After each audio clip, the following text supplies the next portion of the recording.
శ్రీకాంత్ రెడ్డి మీద ఎలాంటి అపోహ పడద్దు. రేపు ఆగస్టు 2న లారీ చాప్టర్ 1 అనే సినిమా వస్తుంది. ఆ సినిమాని మనం ఎంకరేజ్ చేద్దాం. సినిమాని హిట్ అండి. అండ్ దెన్ అదర్వైజ్ ఆ సినిమా ట్రైలర్ చూస్తే నాకు ఎందుకో సినిమా హిట్ అయింది అనిపిస్తుంది. ఎందుకంటే ఏ టైంలో ఏమైద్దో తెలియదు. ఇక్కడ ఇండస్ట్రీ అనేది ఒక ఇది సినిమా కథ బాగుండి స్క్రీన్ ప్లే బాగుంటే సినిమా హిట్ అవుద్ది.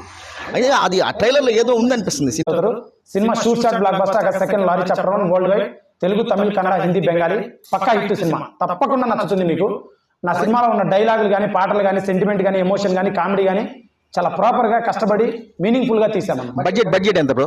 బడ్జెట్ 1,90,00,000 అయింది. 10 లక్షలు నా డబ్బింగ్ అవి 2 కోట్లు అయింది. ఒకటి ఏంటంటే ఇతని మీద పాపం రోమరు బయట అమ్మాయిలతో ఎట్లా పడితే అట్లా మాట్లాడుతుంటాడు యూట్యూబ్లో, అది ఇది అంటుంది. కాకపోతే ఇతని గురించి నేను ఆల్రెడీ ఎంక్వైరీ చేశాను. యాక్చువల్గా ఇతని యూట్యూబ్లో కానీ ట్రైలర్ చూసి ఇన్స్పైర్ అయ్యి యాక్చువల్గా ఇతనికి ఎలాంటి బ్యాడ్ హ్యాబిట్స్ లేవు. సినిమానే ధ్యేయం. వస్తాడంట, షూటింగ్ చేసుకుంటాడంట, ఇక్కడికి వచ్చి ఎడిటింగ్ అది చేసుకుంటాడంట, అన్నం పడుకుంటాడంట, చేస్తే వర్కౌట్స్ అవి చేసుకుంటాడంట. ఏమన్నా